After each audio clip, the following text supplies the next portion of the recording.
소경을 고치신 예수님이란 제목으로 말씀을 나눕니다. 오늘 읽었던 이 본문의 내용은 요한복음에서 예수님이 표적을 행하셨을 때 6번째 해당되어지는 사건에 해당됩니다. 구체적인 내용은 날 때부터 소경이었던 자를 주님이 고쳐주시죠. 그래서 이 본문의 9장의 내용을 우리가 이해하기 위해서는 그 전에 있었던 내용에 대해서 잠시 볼 필요가 있습니다. 우리가 보지는 않았지만 8장에는 간음하다가 붙들린 여인이 그 여인을 주님이 용서해 주시는 사건이 있죠. 그리고 그 여인을 용서해 주시고 난 이후에 주님은 성전에 들어가셔서 8장 12절에 이렇게 말씀합니다. 예수께서 또 말씀하여 이르시되 나는 세상의 빛이니 나를 따르는 자는 어둠에 다니지 아니하고 생명의 빛을 얻으리라. 예수님께서 간음하다 붙들린 여인을 용서해 주시고 구원해 주시면서 자신을 어떻게 소개하고 있느냐면 생명의 빛이다, 세상의 빛이다. 빛 대신 예수 그리스도 자신을 그렇게 계시하시는 것을 보게 되죠. 자, 그리고 나서 오늘 본문의 내용으로 넘어오게 되어지는데 예수님은 요한복음에서 자신을 소개할 때 빛 대신 예수 그리스도에 대해서 많이 강조하셨습니다. 오늘 우리가 읽었던 본문에 보면 9장에서 소경나면서 소경되어졌던 이 사람을 치유해 주시고 나서 5절에 보면 이렇게 또 기록하죠. 내가 세상에 있는 동안에는 세상의 빛이로라. 8장에서도 세상의 빛이다, 생명의 빛이다. 그리고 9장에서도 예수님이 자신을 나 세상의 빛이다 라고 주님이 말씀을 하시죠. 자, 그래서 9장에서 시각장애인을 하나님이 예수님이 찾아가셔서 고쳐주셨던 그 사건은 단순히 앞을 보지 못하는 사람의 어떤 질병을 치유해 준 사건으로 끝날 수 없다는 거죠.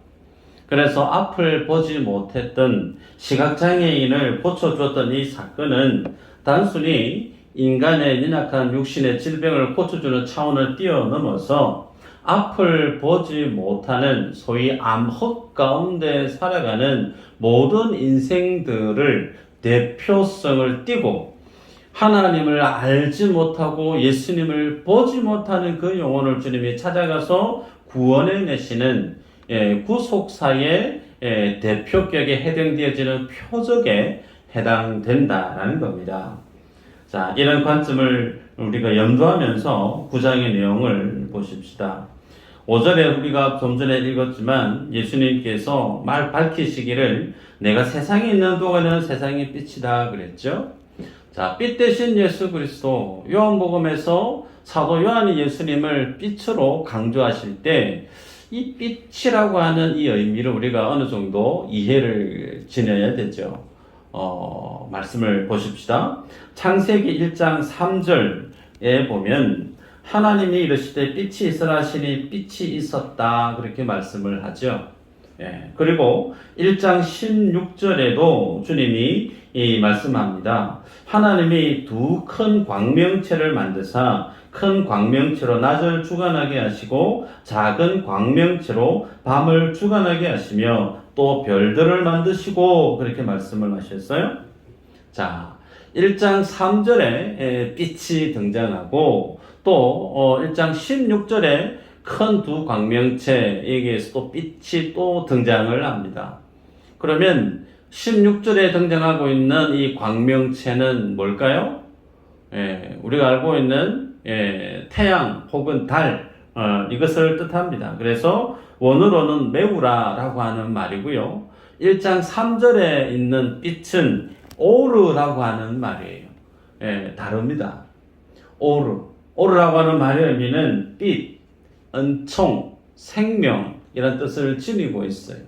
그래서 주님이 자기 자신을 어떻게 표현하고 있느냐면 창세기에서는 빛 대신 하나님을 표현하고 있습니다. 그래서 빛이 있어라 말씀하시니 빛이 생겼는데 그 빛이 있은 이후에 무슨 일이 일어나느냐면 하나님께서 천지 만물을 창조해 가시기 시작하죠. 그래서 창조하시기 이전의 세상의 모습을 창세기 1장 2절은 땅이 혼돈하고 공허하며 흑암이 깊음 위에 있었다 그래요. 예, 온 세상이 흑암과 혼돈과 공허 가운데 있었는데 그 빛 되신 분이 사역하기를 시작하니까 그 흑암 가운데 빛이 만들어집니다. 공허했던 그 세상 속에 하나님의 능력과 하나님의 은총을 덧입어 무한한 하나님의 생명을 드러내는 생명체들로 충만해지죠. 하나님의 빛이 천지 창조의 사역에 들어지기 시작하니까 참으로 혼돈했던 그 세상이 하나님의 질서 위에 우주 천체 만물이 조성되어지고 하나님의 뜻하신 주관하신 그 뜻 안에서 운영되어지는 오늘 우리가 보고 있는 이 세상을 보게 된 거죠. 그래서 1장 3절에 오르라고 하는 그 빛은 사람이 눈으로 인식할 수 있는 빛이 아니에요. 여기에서 말한 오르라고 하는 빛이 있으라고 하는 그 빛에 대한 말씀의 원어적인 의미는 하나님이 천지 창조를 사역하고 있는 사역의 모습을 빛으로 설명하고 있는 거예요. 그래서 천지 창조를 만들고 계시는 하나님의 그 사역, 빛 대신 하나님의 그 사역을 드러낼 때 요한복음 1장은 더욱더 창세기 1장에 있었던 하나님의 천지 창조의 주인공이신 예수님, 그 하나님 대신 사역을 더욱더 자세하게 소개합니다. 좀 길지만 한번 볼까요? 요한복음 1장 1절에서 5절까지 내용인데 같이 한번 읽어보십시다. 시작. 태초에 말씀이 계시니라. 이 말씀이 하나님과 함께 계셨으니 이 말씀은 곧 하나님이시니라. 태초에 하나님과 함께 계셨고 만물이 그로 말미암아 지은 바 되었으니 지은 것이 하나도 그가 없이는 된 것이 없느니라. 잠시만요. 3절에 보니까 만물이 그로 말미암아 지은 바 되었다 그랬죠. 자, 사도 요한은 만물을 창조하신 하나님을 3절에서 그라라고 표현하고 있죠. 계속해서 4절에 그 안에는 생명이 있었으니 이 생명은 사람들의 빛이라. 빛이 어둠에 비추되 어둠이 깨닫지 못하더라. 사도 요한은 예수님을 천지 만물을 창조하신 창조주로 만물이 예수 그리스도에 의해서 만들어졌다라고 밝히고 있고 그 천지 만물을 창조하신 예수 그리스도를 또다시 어떻게 빗대어 표현하고 있느냐면 로고스라고 하는 말씀을 표현하기도 하고 빛 대신 예수 그리스도, 빛으로 설명하기도 해요. 그런데 그 빛 대신 주님이 이 세상에 성육신하셨죠. 오셨단 말이에요. 주님 이 땅 가운데 오셨으나 세상에 빛 대신 예수 그리스도를 영접지 아니했다 그랬습니다. 예수님이 빛을 비추셨는데 그 비추음을 받은 세상이 빛 대신 주님을 좋아하기보다 어둠을 더 좋아했다는 거예요. 그럼 주님이 마치 눈에서 슈퍼맨처럼 빛을 막 비춘 거예요? 그거 아니죠. 예수님이 하나님께서부터 보냄을 받았던 그 공생의 사역을 하나님의 영광을 드러내는 사역을 하셨던 그 모습을 빛으로 설명하고 있다는 거예요. 그래서 주님이 이 땅에 오셔서 빛 대신 주님을 영접하지 않았던 그 세상, 마치 창세기 1장에 등장하는 하나님이 천지 만물을 말씀으로 창조하시기 전 흑암과 혼돈과 공허 가운데 있었던 그 세상처럼 모든 인생들이 죄 가운데 있어서 생명의 길을 찾아갈 수 없는, 말 그대로 어디가 구원이고 어디가 소망이고 어디가 천국인지를 도무지 가늠할 수 없고 알아갈 수도 없는 혼돈 상태에 있는, 흑암 가운데 있는 그 세상 가운데 주님이 오셔서 아무것도 보지 못하는 나면서부터 소경되었던 그 사람을 주님이 찾아가서 그 사람을 구원해 내시는 거예요. 그래서 우리들은 나면서부터 소경되어진 이 사람이 성경에서 한 사람으로 볼 것이 아니고 나면서부터 소경된 이 사람을 누구와 일치시킬 수가 있는가? 나와 일치시킬 수 있다는 거예요. 그래서 구원의 길을 보지 못하고 참 생명이 어디인지 알지 못했던 흑암 가운데 있던 인생에 주님이 찾아가셔서 빛을 비추시는 거예요. 구원의 빛을 비추시고 그러자 그가 눈을 뜨게 되어지고 광명의 세계로 생명의 세계로 주님을 만나서 구원을 얻는 스토리, 사건이 오늘 우리가 보게 되어지는 9장의 내용이란 말입니다. 자, 그러면 좀 더 구체적으로 볼까요? 9장 1절을 보면 예수께서 길을 가실 때에 날 때부터 맹인된 사람을 보신지라 그랬습니다. 누가 누구를 봤다고요? 예수님이 맹인을 봤습니다. 당연하겠죠. 나면서부터 보지 못했던 사람이 예수님을 볼 수 없으니. 자, 그런데 여기서 우리가 눈여겨볼 표현이 보신지라라는 말이에요. 여기서 보다라고 하는 말의 의미는 에이도라고 하는 헬라 말인데, 보다라고 하는 이런 어떤 뜻보다 더 많이 성경 안에 쓰여지는 용례가 어디에 있느냐면 알다라는 뜻입니다. 알다. 그러면 주님이 오늘 우연히 나면서부터 소경된 이 사람을 길에서 만났느냐? 그게 아니라는 거예요. 주님은 이미 알고 있었다라는 거죠. 이 사람이 나면서부터 소경이었던 그 사실, 소경으로서 살아가는 그 삶의 형편을 주님이 아시고 의도적으로 이 사람을 만나기 위해서 찾아가셨다라는 사실입니다. 여러분들이 공간복음을 비롯한 사복음서를 보실 때 주님이 유독 많은 환자들을 고쳐주시는 치유 사역이 많이 있습니다. 그 중에는 귀신 들린 자도 있고 문둥병, 나병 환자도 있고 혹은 혈루증 환자도 있고 귀머거리 환자도 있고. 그런데 주님이 많은 사람을 고쳐주셨는데 그 중에 가장 많은 질환을 앓고 있는 사람을 고쳐준 대표적인 질환이 어떤 질환이냐면 앞을 보지 못하는 사람, 무려 5번 이상 공간복음의 사복음서에 기록하고 있습니다.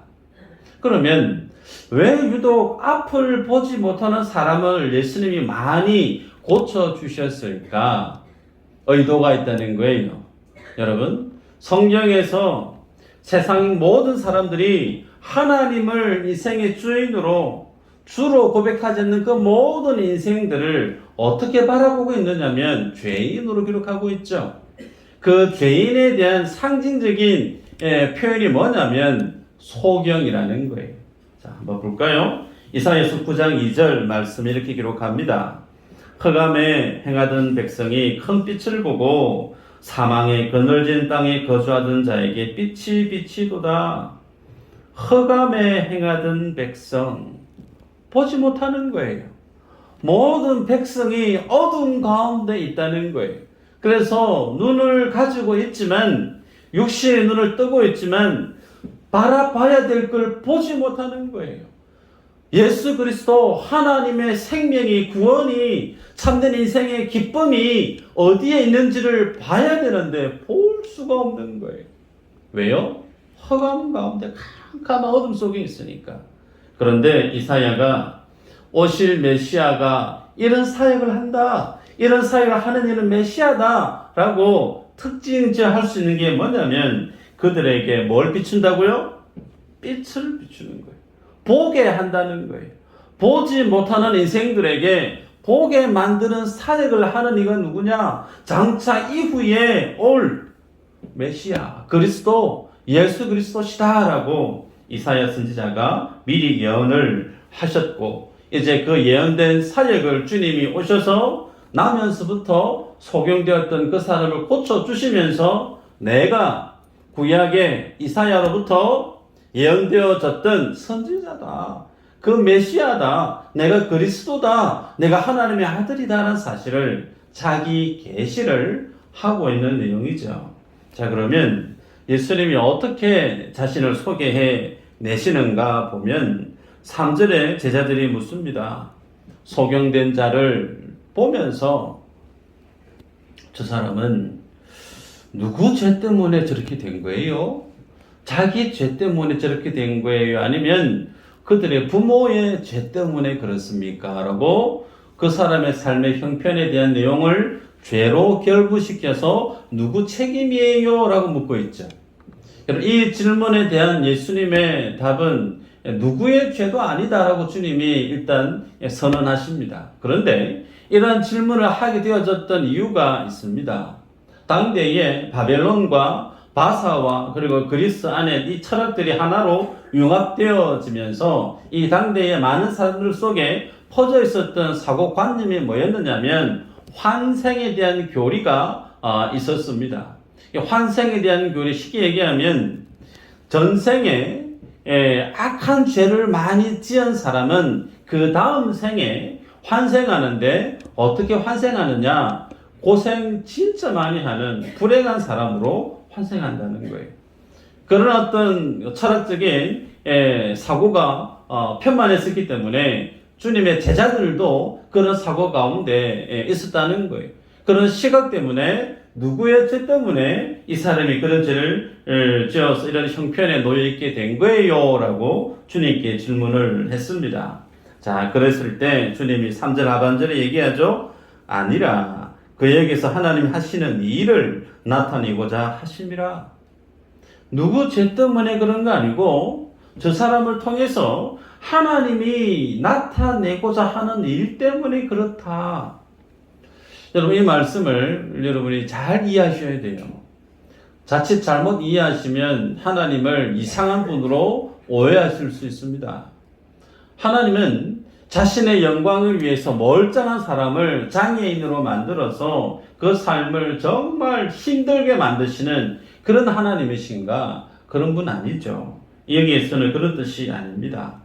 단지 하나님은 인생이 세상 가운데 사람들이 지었던 그 죄의 결과로 인해서 빚어진 인생의 불행한 그 형편, 그 상황을, 그것을 주님이 들어서 쓰신다는 거예요. 인생이 만들어졌던 그 모든 죄의 결과물로 드러나 있는 어떤 장애든 어떤 형편이든 불행이든 그런 환경을 통해서 하나님이 어떤 분인가 그 상황을 펼쳐내 보이는 것뿐이지 그 사람의 삶의 형편을 주님이 일부러 조장해서 만드시는 인생을 불행하게 만드시는 하나님이 아니다라는 겁니다. 자, 그러면 하나님이 하시는 일을 나타내고자 함이라 그랬는데 하나님이 어떤 일을 나타내고자 하시는가 보십시다. 좀 전에 제가 같이 읽었지만 이사야 9장 2절에 흑암 가운데 앉은 백성을 빛으로 이끄시는 거, 그 일을 해야 될 이가 누구냐면 메시아가 그 일을 해야 되죠. 그래서 이와 관련해서 4절에 주님이 이렇게 말씀합니다. 때가 아직 낮음에 나를 보내신 이의 일을 우리가 하여야 하리라. 하나님께서 나를 보냈기 때문에 하나님이 나를 보낸 그 일, 아직 때가 낮이다. 내가 그 일을 해야 된다. 여러분, 그럼 여기에서 주님께서 나를 보내신 이의 일, 그 하나님의 일은 어떤 일이죠? 이제 다 아실 법한데 말씀 한번 볼까요? 요한복음 6장 29절 같이 한번 읽어 보십시다. 시작.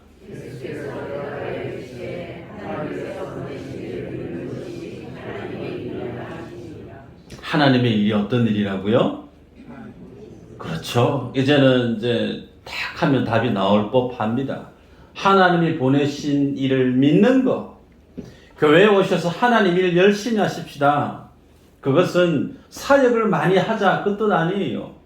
성경의 말씀은 하나님이 보내신 예수 그리스도 그 아들을 열심히 믿는 거. 그 주님을 성경 말씀대로 제대로 믿는 거. 그것이 하나님이 가장 기뻐하시는 하나님의 일이다라는 내용이죠.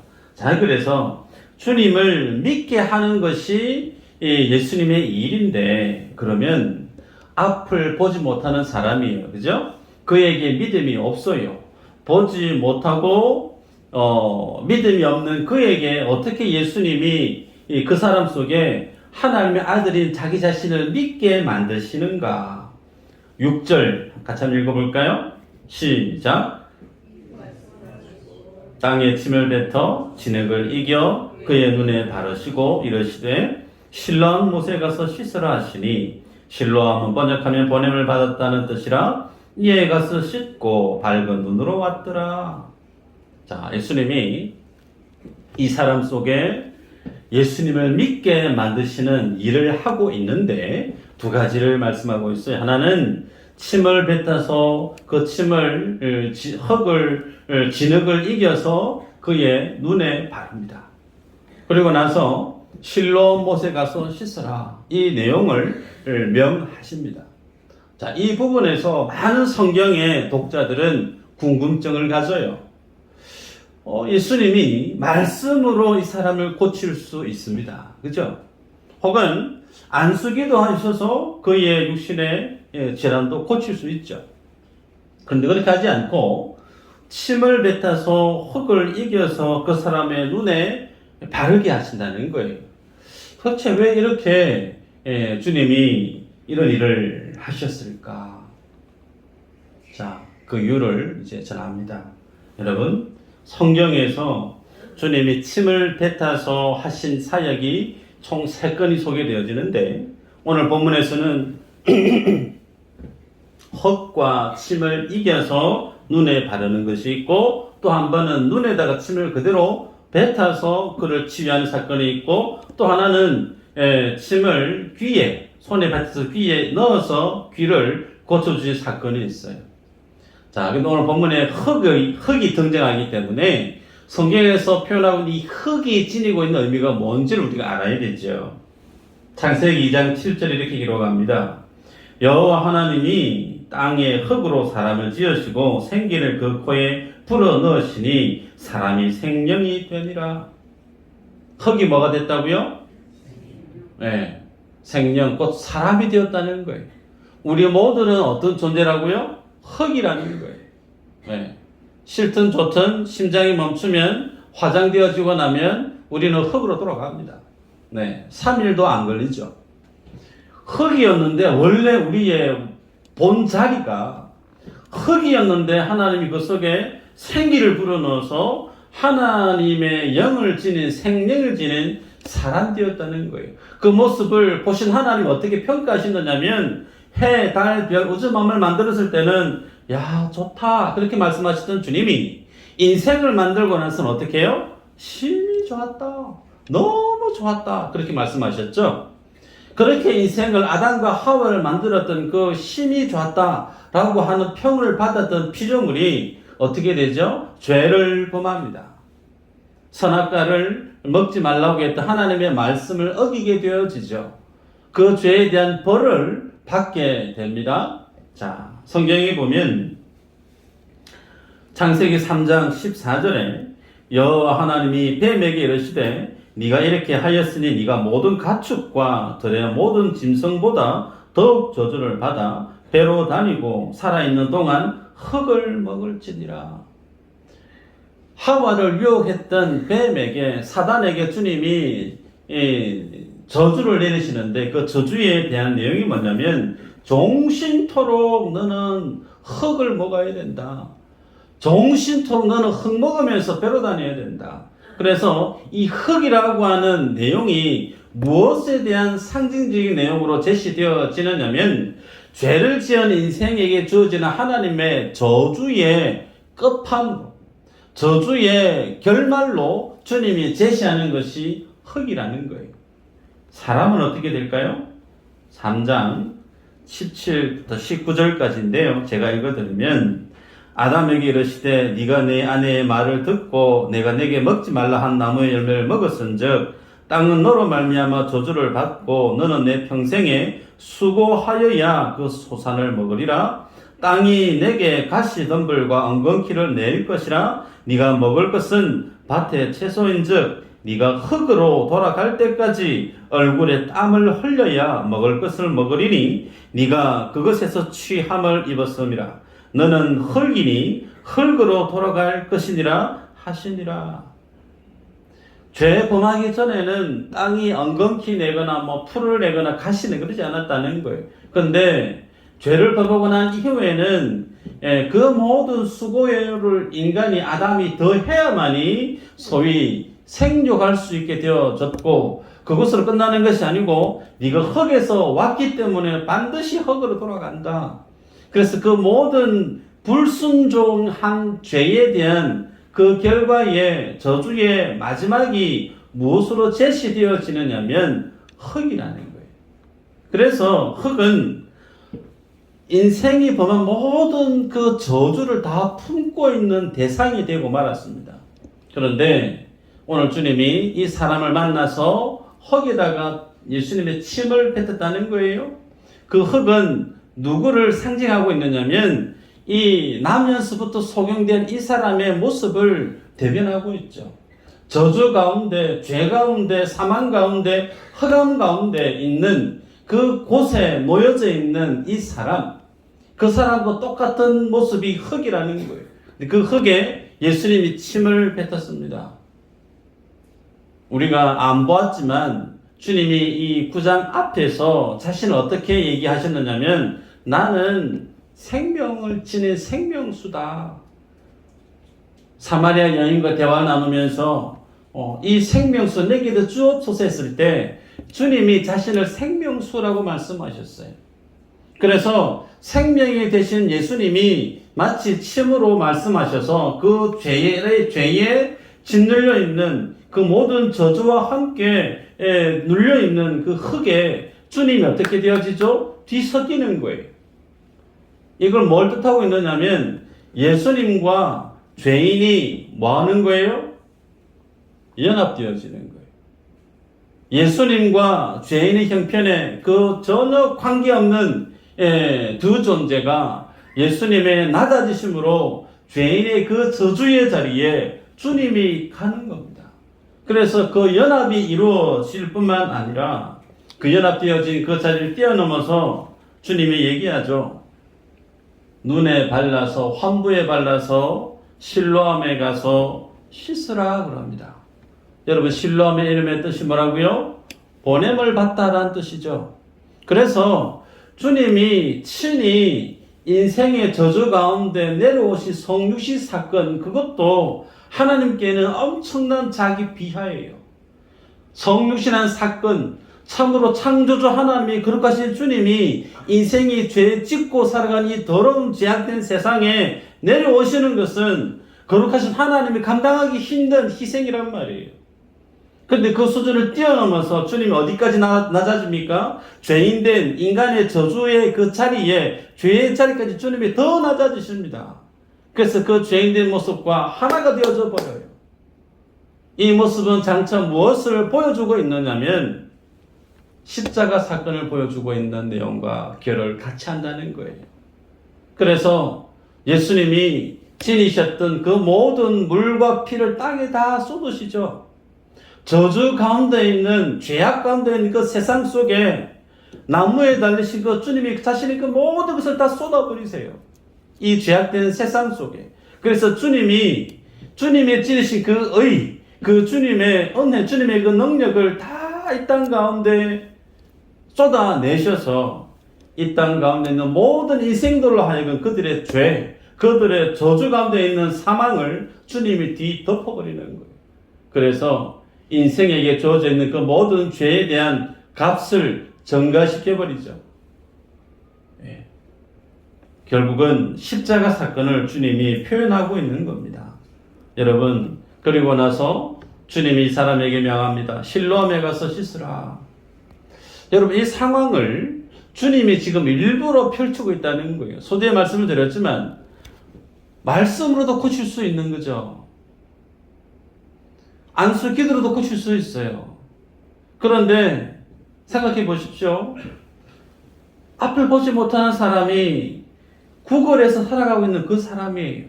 근데 그 사람에게 얼굴에 진흙이 범벅이 되어져 있습니다. 그 모습으로 지팡이를 들고 더듬어 신라한 못을 향해 가고 있습니다. 그 모습을 보는 많은 사람들이 어떤 반응을 보였을까요?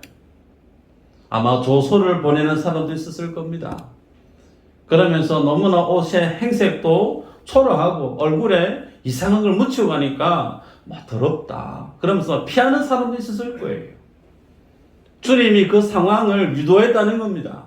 많은 사람들로부터 주목받게 하고 사람들로부터 조소를 당하게 하고 다른 사람으로부터 따가운 시선을 경험하게 일부러 만드셨다는 거예요. 그러고 나서 그 사람이 실로암 못에 가서 어떻게 씻었을까요? 그 못 앞에 무릎을 꿇어야 되겠죠. 씻으려고 하면 무릎을 꿇고 자신의 눈에 물로서 그것을 씻어내립니다. 이 과정이 무엇을 주님이 의도하고 있는가?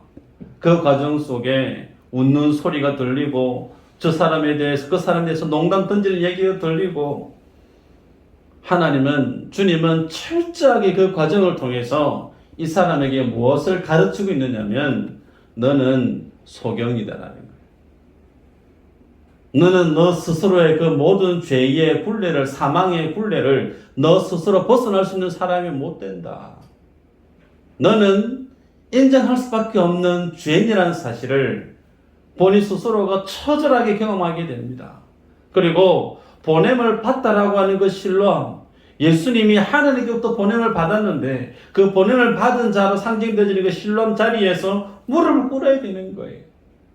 무릎을 꿇고 자신의 눈의 환부에 진흙으로 진흙이 짓는 그것을 물로 씻어내는 것, 그것은 예수님이 씻겨져 나가는 거예요. 인생의 모든 더러움과 죄악이 그 모든 저주가 예수님의 십자가에 달려 죽으심으로 그 모든 피화물을 쏟아내셔서 인생을 구원해 내시는, 어떻게 해요? 자기 자신이 그 물에 의해서 씻겨져 사라지는 거예요.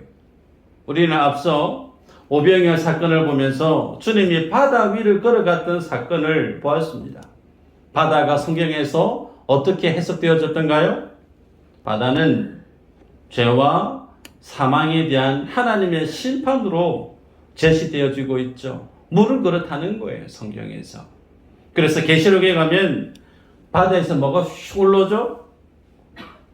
용이 올라오죠. 네.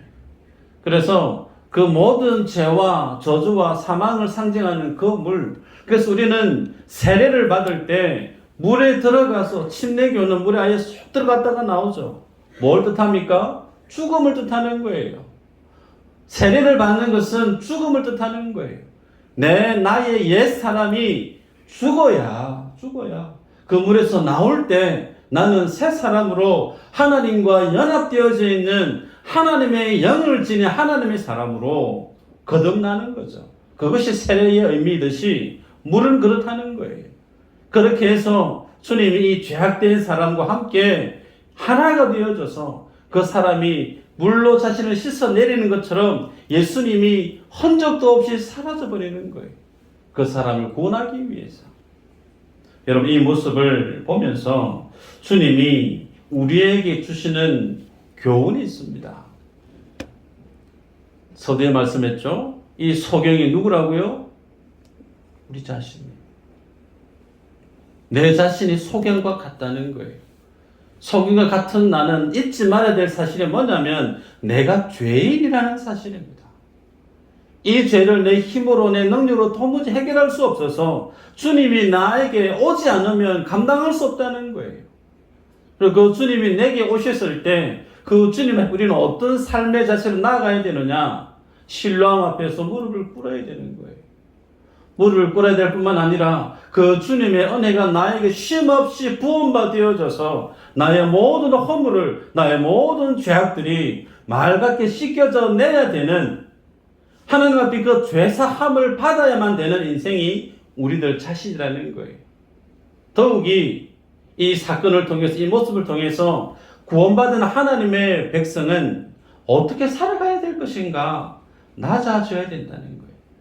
철저하게 낮아져서 무릎 꿇는 자로 주 앞에 살아야 된다는 겁니다. 여러분들이 교회 안에서 혹은 직장 안에서 참 낮은 모습으로 섬기는 모습을 쉬이 볼 수 있습니다. 참 감사해요.